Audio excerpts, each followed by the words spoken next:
భావిస్తాము. మరి లలిత లలిత అంటే అర్థం ఏమిటి అంటే లాలిత్యముతో కూడుకున్నది లలిత, అంటే ఆనందాన్ని కలుగజేసేది లలిత అని. మరి పూర్వము ఎప్పుడు పాపం శివుడు సతీదేవి చనిపోయిన తర్వాత ఆత్మార్పణ చేసుకున్న తర్వాత అతను మరి తపస్సుకై పూనుకున్నాడు, తపస్సు చేస్తూ ఉన్నాడు. మరి దేవతలందరూ కూడా తారకాసుడు అనేటువంటి రాక్షసుడు బ్రహ్మ కొరకు తపస్సు చేసి ఒక వరాన్ని కోరుకుంటాడు. ఎప్పుడు సతీదేవి ఆత్మార్పణ చేసుకున్న తర్వాత ఏమని, శివుని యొక్క భార్య అయినటువంటి శివానికి పుట్టినటువంటి సంతానం ద్వారా మాత్రమే నాకు మరణం కలగాలని చెప్పేసి ఆయన వరం కోరుకుంటాడు. ఎంత తెలివైన వాడు చూడండి. పాపం అక్కడ అమ్మవారు లేదు, సతీదేవి లేదు కాబట్టి ఎంతో తెలివితో శివుని యొక్క భార్యకు శివునికి పుట్టినటువంటి సంతానంతో మాత్రమే నా యొక్క మరణం జరగాలని చెప్పేసి వరం కోరుకున్నాడు. దేవతలందరినీ కూడా సతాయించసాగాడు. మరి అప్పుడు దేవతలందరూ కూడా ఇక్కడ హిమవంతునికి పార్వతీదేవి పుట్టింది కదా, మరి శివునికి పెళ్లి మీద ఆశ కలగాలని చెప్పేసి ఒక మన్మధుని సృష్టింపజేసి ఆ మన్మధుని ద్వారా మన్మథ బాణం శివుని మీదకి ప్రయోగం చేయిస్తారు. శివుడు తపస్సు భంగమైనటువంటి కోపంతో మరి ఆ మన్మధుణ్ణి తన 3వ నేత్రంతో దహించి వేస్తాడు, భస్మం చేసేస్తాడు. పాపం వీళ్ళు ఒకటి తెలిస్తే భగవంతుడు ఒకటి తెలిసినట్టు అయిపోయింది. పాపం వీళ్ళు ఏం చేయాలో వీళ్ళకేం అర్థం కాలే. ఆ బూడిదైపోయినటువంటి ఆ బూడిదని తీసుకొని ఏం చేయాలని చెప్పేసి వదిలేసి వెళ్ళిపోయినటువంటి వారు ఉన్నారు దేవతలందరూ కూడా. మరి దేవతలకు గణాలు ఎట్లనో అట్లా కొన్ని గణాలు ఉంటాయి, ఆ గణాలకు అధిపతులు ఉంటారు. మరి అటువంటి గణాలకు అధిపతి అయినటువంటి చిత్రకర్మ అనేటువంటి గణాధిపతి ఏం చేస్తాడనంటే ఈ బూడిదతో ఒక మంచి సుందరమైనటువంటి ఒక బొమ్మను తయారు చేస్తాడు. తయారు చేసిన తర్వాత దీనికి ప్రాణం పోయమని చెప్పేసి మరి బ్రహ్మ దగ్గరికి వెళ్ళగానే బ్రహ్మ ఆ బొమ్మను చూసి బండ అని పిలుస్తాడు. ఏమంటాడు? బండ. అలా బండ అనేటువంటి పేరుతో నామకరణం జరిగి ఒక శిశువు తయారవుతాడు. మరి వాడు పుట్టిన నాటి నుంచి కూడా దుర్మార్గమైనటువంటి బుద్ధితో కూడుకున్నటువంటి వాడు.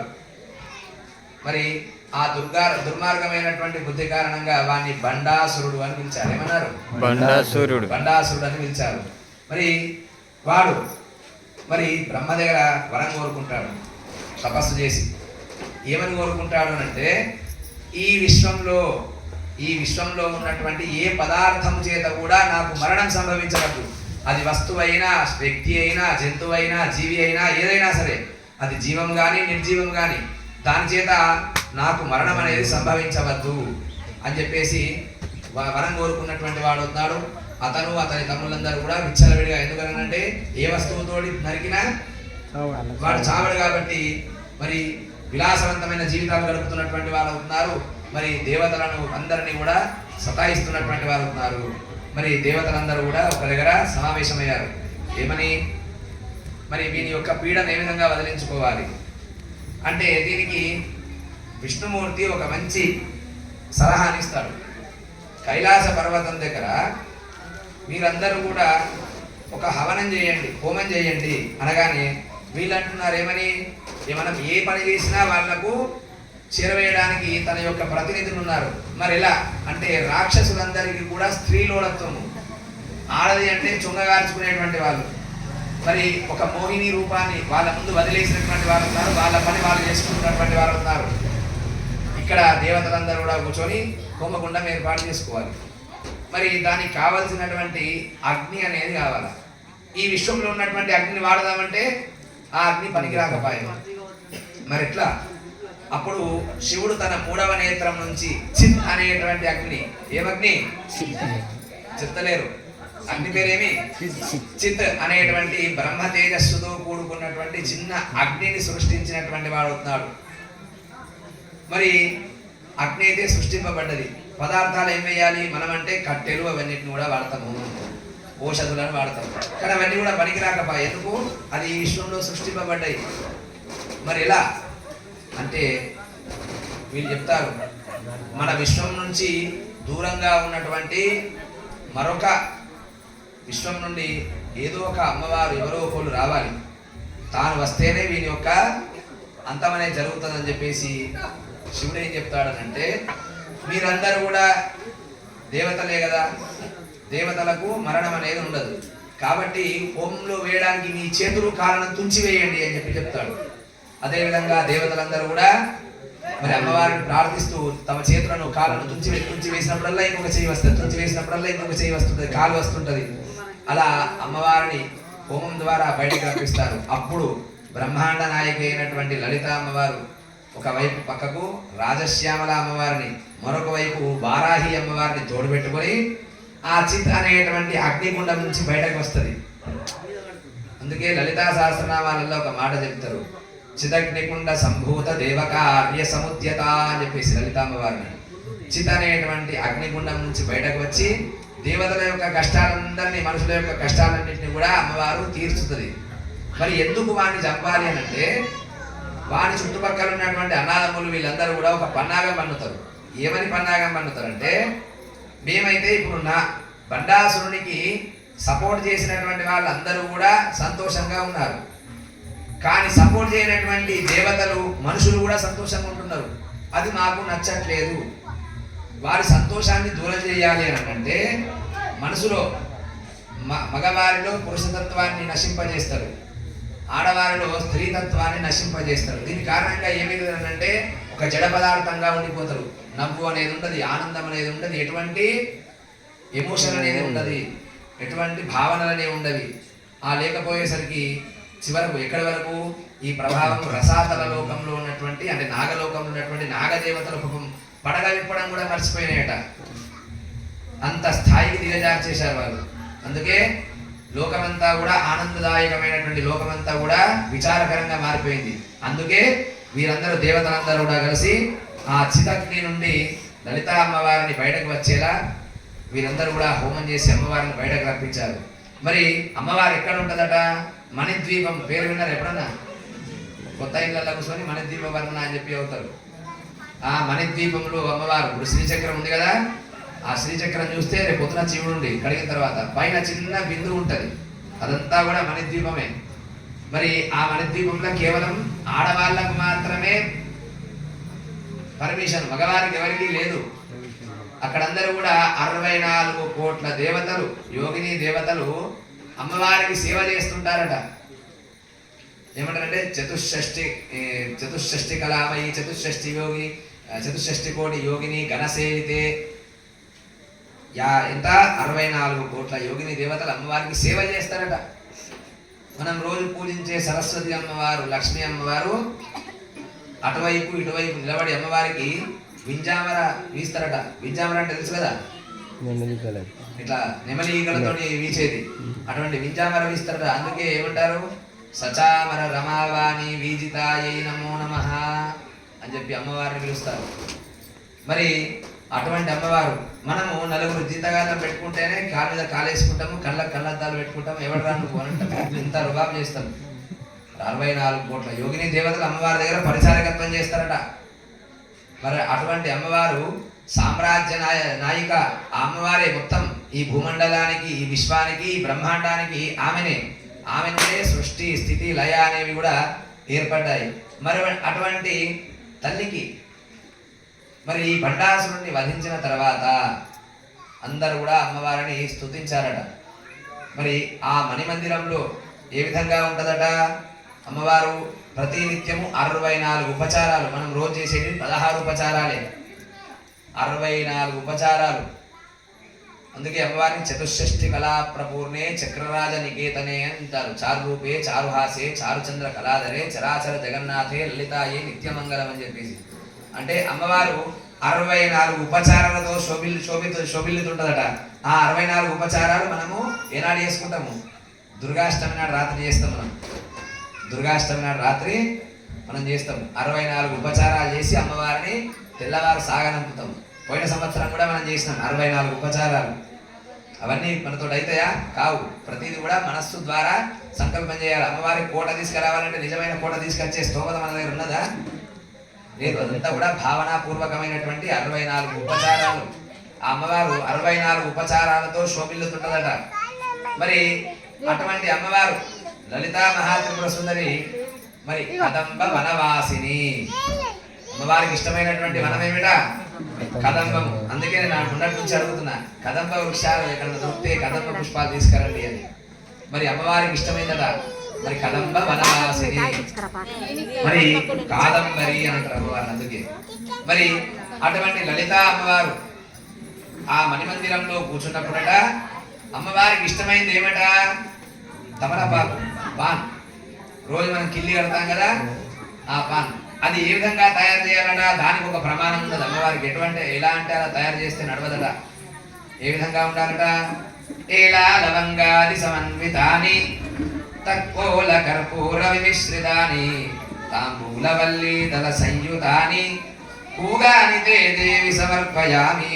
ఏ విధంగా ఉండాలట? యాలకులు, లవంగాలు వీటితో సమన్వితం అంటే కలిపినటువంటి చూర్ణం తయారు చేయాలట. మరి ఏ విధంగా ఉండాలట? తమలపాకు దళము. దళము అంటే కింద తొడిమతో కూడుకున్నటువంటిది ఉండాలట తమలపాకు. మరి ఇంకా ఏ విధంగా ఉండాలట? తాంబూలవల్లి దళ నిర్జిత హేమవర్ణం. అది కొద్దిగా పండినటువంటిది ఉండాలన్నట ఆ తమలపాకు. స్వర్ణాక్తపూగ ఫలమౌక్తిక చూర్ణయుక్తం. ఆ 64 కోట్ల మంది దేవతలలో కొంతమంది దేవతలు అమ్మవారికి ఒక బంగారు పల్లెంలో మణిమౌక్తికం అంటే, మౌక్తికం అంటే ముత్యము, సముద్రంలో దొరికేటువంటి ముత్యాన్ని వేడి చేయగా వచ్చినటువంటి ఆ ద్రవం ఏదైతే ఉంటుందో అది సున్నము. ఆ సున్నాన్ని తీసుకొని వస్తారట బంగారు పల్లెంలో. మనం తెచ్చేటువంటి పాన్ షాప్లో ఉన్నటువంటి డబ్బా కాదు, నిజమైన ముత్యాలను కరిగించగా వచ్చినటువంటి ఆ చిక్కడైన ద్రవము సున్నము. ఆ సున్నాన్ని రాస్తారట. స్వర్ణాక్త పూగ ఫలమౌక్తిక చూర్ణయుక్తం. పూగ ఫలాలు, అందులో ఏం వేస్తారట? పూగ ఫలం అని అంటే వక్కలు. ఆ వక్కలు వేస్తారట. సౌవర్ణ పాత్ర నిహితం ఖదిరేణ సార్థం. బంగారు, ఇంకొక బంగారు పాత్రలో కాచు తీసుకొని వస్తారట దేవతలందరూ కూడా. ఆ కాచు తీసుకొని వచ్చి ఆ తమలపాకు రాసి తాంబూలమంబ వదనాంబురుహే గృహాన అదంతా తయారు చేసి, మిశ్రమం తయారు చేసి ఆ తమలపాకులో పెట్టి అమ్మవారికి ఒక బంగారు పాత్రలో ఇస్తారట. అలా ఇచ్చిన తర్వాత అందరూ యోగిని దేవతలందరూ కూడా 64 కోట్ల యోగిని దేవతలందరూ కూడా నిలబడి ఇలా వంగి చూస్తుంటారట అమ్మవారిని. ఎందుకు? ఆ తమలపాకు తీసుకొని అమ్మవారు నోటిలో వేసుకొని ఒక చిన్న చిరు మంద దరహాసాన్ని ప్రదర్శిస్తుందట. అంటే చిన్నగా నవ్వుతుందట. ఆ నవ్వు కోసము 64 కోట్ల యోగిని దేవతలు అమ్మవారి కోసం ఎదురు చూస్తుంటారట. అటువంటి చిన్న చిరునవ్వు మనం చూస్తే ఎంత బాగుంటుంది అమ్మవారు. ఆ ఒక్క చిన్న చిరునవ్వు మనం చూసి నవ్వుతే ఎంత బాగుంటుంది అమ్మవారు. మరి అటువంటి లలితా మహాత్రిపుర సుందరి సామ్రాజ్య నాయక యొక్క పూజ ఇవాళ చేసినాం. మరి మనం కూడా కోరుకోవాలా లేదా? ఏమని కోరుకోవాలా? మమ హృదయే నిత్య నివాసం సమర్పయామి. నా మనసులో ఎప్పుడు కూడా నిత్య నివాసం. నువ్వు మా ఇంట్లో ఏ విధంగా ఉంటావో తల్లి, నా హృదయంలో కూడా అదే విధంగా నువ్వు నిత్య నివాసం ఉండాలని కోరుకోవాలి. ఏమని కోరుకుంటారు? నిత్య నివాసం. చెప్పండి. మమ హృదయే నిత్య నివాసం. నిత్య నివాసం. అమ్మవారు నోటిలో వేసుకొని ఒక చిన్న చిరు మంద దరహాసాన్ని ప్రదర్శిస్తుందట. అంటే చిన్నగా నవ్వుతుందట. ఆ నవ్వు కోసము 64 కోట్ల యోగిని దేవతలు అమ్మవారి కోసం ఎదురు చూస్తుంటారట. అటువంటి చిన్న చిరునవ్వు మనం చూస్తే ఎంత బాగుంటుంది అమ్మవారు. ఆ ఒక్క చిన్న చిరునవ్వు మనం చూసి నవ్వుతే ఎంత బాగుంటుంది అమ్మవారు.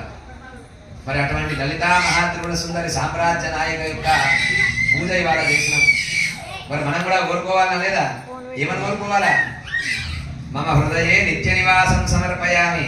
నా మనసులో ఎప్పుడు కూడా నిత్య నివాసం. నువ్వు మా ఇంట్లో ఏ విధంగా ఉంటావో తల్లి, నా హృదయంలో కూడా అదే విధంగా నువ్వు నిత్య నివాసం ఉండాలని కోరుకోవాలి. ఏమని కోరుకుంటారు? నిత్య నివాసం. చెప్పండి. మమ హృదయే నిత్య నివాసం. నిత్య నివాసం సమర్పయామి. సమర్పయామి. మా మదిలో ఎప్పుడు కూడా తల్లి నిత్య నివాసం చేసుకొని ఉండాలి తల్లి. నా హృదయమే మణిమందిరము. నా హృదయంలో ఉన్నటువంటి నేను కొలిచే దేవతనే నువ్వే తల్లి. ఆ పరమాత్మిక, అదేవిధంగా ఆ సామ్రాజ్య నాయిక అంతా నీవే తల్లి అని చెప్పేసి ప్రార్థన చేయాలి ఎప్పుడు కూడా. మరి అటువంటి లలితా మహాత్రిపుర సుందరి పక్కకు రాజశ్యామల అమ్మవారు. మరి ఎవరు రాజశ్యామల అంటే అమ్మవారికి సూచనలు సలహాలు ఇచ్చేటువంటి ఆ రాజ్యంలో మంత్రి. అందుకే రాజశ్యామల అమ్మవారిని ఏమంటారనంటే మంత్రిని అని పిలుస్తారు. మరి ఈ పక్క ఇంకొక అమ్మవారు కూడా వచ్చింది కదా. ఎవరు వచ్చిరు? వారాహి. వారాహి అమ్మవారు. వాళ్ళు ముగ్గురు కలిసి వస్తారు. ఒక్కరితో రాదు అమ్మవారు బయటకు చిదగ్ని నుండి. మరి వారాహి అమ్మవారు ఎవరట? ఆ సామ్రాజ్యంలో సర్వ సైన్యాధ్యక్షురాలు అమ్మవారు. చూడండి, ఒక్క మగదేవత ఎవరైనా ఉన్నారా?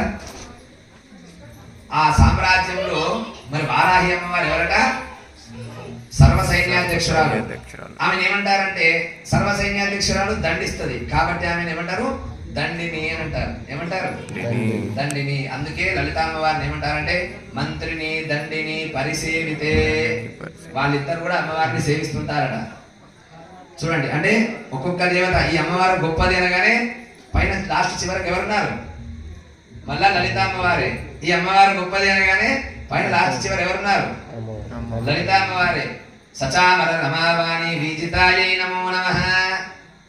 ఒకవైపు సరస్వతి అమ్మవారు, మరోవైపు లక్ష్మీ అమ్మవారు. ఇద్దరు కూడా అమ్మవారికి వ్యజనం అంటే చామరం వీస్తుంటారట. ఆ నెమలీకలతో వింజామర వీస్తుంటారట. మరి అమ్మవారికి గొడుగు పట్టుకుంటారట. ముక్తాద పత్రం, మరి పెద్ద గొడుగు పట్టుకుంటారట అమ్మవారికి, ఛత్రం ఆ రాజ్యంలో. మరి ఆ రాజ్యంలో పట్టుకున్నటువంటి ఛత్రము కిందనే ఈ విశ్వము, ఈ బ్రహ్మాండం అంతా కూడా, బ్రహ్మాండంలో ఉన్నటువంటి ఈ జీవమంతా కూడా అమ్మవారికి పట్టుకున్నటువంటి ఈ ఛత్రం కింద ఆ నీడలో బతుకుతున్నామట అందరం కూడా. అమ్మవారికి పట్టుకున్నటువంటి ఛత్రం అంటే గొడుగు ఏదైతే ఉంటుందో ఆ గొడుగు కింద నీడలో బతుకుతున్నామట మనమంతా. ఈ బ్రహ్మాండం అంతా కూడా ఆ గొడుగు నీడలో బతుకుతుందట. అందుకే అమ్మవారిని ఏమంటారు? ఏకాతపత్ర సామ్రాజ్య దాయికాయై నమో నమః. ఏకాతపత్రము, ఒకటే పత్రం కింద అందరం కూడా, ఆ సామ్రాజ్యం అంతా కూడా తను పట్టుకున్నటువంటి ఒక పత్రం కిందనే ఉందట. ఆ గొడుగు కిందనే మనమందరం కూడా బతుకుతున్నామట. మరి అటువంటి అమ్మవారు ఎన్ని విధాలుగా మనం చెప్తే అంత, ఎన్నిసార్లు పొగిడితే అంత, ఎన్ని చెప్పినా తక్కువనే. మీకు అమ్మవారి గురించి మీకు చెప్తుంటే నాకు ఇట్లా వెంట్రుకలు లేస్తుంటాయి, ఇట్లా వెంట్రుకలు చక్కగా లేచుంటాయి నాకు. మీకు తాత్పర్యం తెలుసు కాబట్టి, లేకపోతే మాకు తాత్పర్యం తెలియదు కాబట్టి చెప్తున్నా కాబట్టి. అయితే ఈ విధంగా లలితామ్మవారి యొక్క ఆవిర్భావం అనేది జరిగింది. లాలిత్యము ఆనందాన్ని కలగజేసింది. ఆనందాలు అనేవన్నీ కూడా బండాసుడు పొగిడితే తిరిగి ఆనందాలను తిరిగి రప్పించింది కాబట్టి అమ్మవారిని ఏమంటాము? లలిత. మరి అంతటి మణిద్వీపం యొక్క సామ్రాజ్యంలో ఆమె రాణి కాబట్టి ఏమంటారు? సామ్రాజ్య దాయిని, సామ్రాజ్య నాయిక. మరి అమ్మవారు కూర్చుంటే కూడా ఎట్లా కూర్చుంటుందట? సదాశివుడు పడుకొని ఉంటాడట. అమ్మవారికి వట్టిగా మనం వేసేటువంటి ఈ రాజసింహాసనం కాదు, సదాశివుడు పడుకొని ఉంటాడట. పడుకుంటే 4 కోళ్ళు, 9 దేవతలు, బ్రహ్మ, షణ్ముఖుడు, గణపతి, ఇతరాతర దేవతలు 4 కోళ్ళు. ఇప్పుడు ఈ టేబుల్కి ఉన్నటువంటి కోళ్ళ లాంటి 4 కోళ్ళు. మరి అందులో కామేశ్వరుడు కూర్చుంటాడట. కామేశ్వరుడు కూర్చొని రామ్మ వచ్చి కూర్చో అంటే కామేశ్వరుని పక్కకు అమ్మవారు పోయి కూర్చుంటది. అందుకే కామేశ్వరాంక స్థనిలయా అని చెప్పి అమ్మవారు అంటారు. కామేశబద్ధ మాంగళ్య సూత్రకంధర శోభిత అని చెప్పి అమ్మవారిని పిలుస్తారు. అట్లా లలితా సహస్రనామాల్లో అమ్మవారిని ఎన్నో విధాలుగా కీర్తించబడ్డది. అట్లా ఆ విధంగా లలిత అనేటువంటి అమ్మవారి యొక్క ఆవిర్భావం జరిగింది. రేపు కాత్యాయని అమ్మవారు, షష్ఠం కాత్యాయని తిచా. రేపు కాత్యాయని అమ్మవారు. ఈరోజు స్కందమాత అమ్మవారు. మరి స్కందమాత అని ఎందుకు పేరు వచ్చింది? స్కందుడు అంటే ఎవరు? సుబ్రహ్మణ్య స్వామి. మరి ఈ తారకాసుని వధ కొరకు మరి శివుడు పార్వతి యొక్క కళ్యాణం జరిగిన తర్వాత సుబ్రహ్మణ్య స్వామి ఆవిర్భవిస్తాడు. ఎక్కడ ఆవిర్భవిస్తాడో తెలుసా? శరవణ అనేటువంటి నదీ తటాకం వద్ద ఆవిర్భవిస్తాడు. మరి ఈ తారకాసుడికి తెలియద్దు. ఎందుకనంటే తన యొక్క మరణం దగ్గర ఉంది అంటే కంసుడు అసంటి వాడు శ్రీకృష్ణుని చంపుదామని చూసిండు, ఆ మేనల్లునే చంపుదామని చూసిండు. మరి ఎక్కడ మరణం సంభవిస్తుందో అనేటువంటి భయంతో దేవతలందరూ కూడా శరవణ అనేటువంటి ఒక నదీ తడాకం వద్ద అతని ఆవిర్భావం జరగగానే 6 కృత్తికా దేవతలు, ఎంతమంది? 6 కృత్తికా దేవతలు కలిసి అతన్ని పెంచుతారు. పాపం పుట్టినప్పుడు తల్లిదండ్రులు వెళ్ళాడు సుబ్రహ్మణ్య స్వామి. మరి 6 కృత్తికలు పెంచింది కాబట్టి ఆయన ఏమని పిలుస్తారు? కార్తికేయుడు అంటారు. ఏమంటారు? కార్తికేయుడు అని పిలుస్తారు. మరి 6 ముఖాలతో కూడి పుట్టినటువంటి వాడు కాబట్టి ఏమని పిలుస్తారు? షణ్ముఖుడు. ఏమంటారు? షణ్ముఖుడు అని పిలుస్తారు. మరి శరవణ అనేటువంటి నదీ తడాకం వద్ద పుట్టిండు కదా, ఆయన ఏమని పిలుస్తారు? శరవణ భవ అని పిలుస్తారు. ఏమంటారు? అట్లా ఆ విధంగా స్కందుని ఎత్తుకొని అమ్మవారు ఏ విధంగా ఉంటదట ఈ అవతారంలో? సింహం మీద స్వారీ చేస్తుంటదట. 4 చేతులను కలిగి ఉంటది. నిన్న అమ్మవారు ఎన్ని చేతులు ఉండే? కూష్మాండ అమ్మవారు 8 చేతులను కలిగి ఉండే. ఇవాళకి 4 చేతులను కలిగి ఉండి ఒక చేతిలో గంట, మరొక చేతిలో పద్మం కమలం, మరి ఒక చేయేమో అభయాస్తము, మరొక చేతిలో పూర్ణ కలశం, నీటితో కూడినటువంటి కలశాన్ని పట్టుకొని ఒళ్ళు స్కందుని కూర్చోబెట్టుకొని యుద్ధానికి బయలుదేరుతాడు అమ్మవారు. ఆ విధంగా ఆ రూపంతో ఈరోజు స్కందమాత అనేటువంటి రూపంతో అమ్మవారు విలసిల్లుతుంది. మరి అటువంటి అమ్మవారి యొక్క కృప అనేది మన మధ్యపడగా ఒక మధ్యపడగాన 2 మధ్యపడగా గ్రామాలు ఉన్నటువంటి ప్రజల మీద ఎల్లప్పుడూ ఉండాలి. ఎల్లప్పుడూ ఉండాలి అని అంటే మనం కూడా అప్పుడప్పుడు వాళ్ళని కూడా చూడాలి. మనం కూడా చూస్తే మనం కూడా చూస్తారు. భగవంతుని యొక్క దృష్టి ఎప్పుడు మన మీద చల్లని చూపు ఉండాలా, చిన్న చూపు ఉండద్దు. చిన్న చూపు ఉన్నది అని అంటే అర్థం ఏంటంటే ఏదో నీకు కష్టం సృష్టిస్తున్నాడని కాదు.